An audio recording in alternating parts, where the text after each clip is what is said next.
बिस्मिल्लाहिर्रहमानिर्रहीम। अस्सलामु अलैकुम वरहमतुल्लाहि वबरकातुहू। मुअज़्ज़ज़ सामीन, रसूलुल्लाह सल्लल्लाहु अलैहि वसल्लम के दिल पर जब कोई गुबार सा छा जाता था तो इस कैफियत के अज़ाले के तौर पर हज़ूर अकरम सल्लल्लाहु अलैहि वसल्लम क्या पढ़ते थे, आइए वो आपके साथ शेयर करते हैं।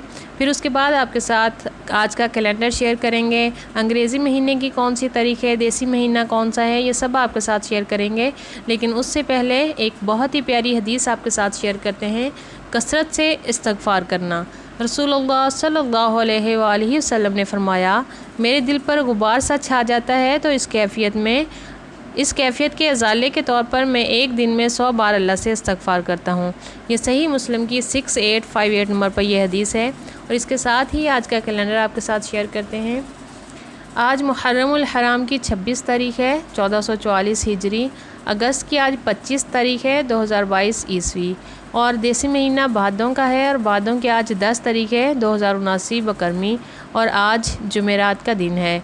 अल्लाह ताला से दुआ है कि अल्लाह ताला हम सबको ज़्यादा से ज़्यादा इस्तग़फ़ार पढ़ने की तौफ़ीक़ अता फ़रमाए, आमीन। अस्सलामु अलैकुम व रहमतुल्लाहि व बरकातुहू।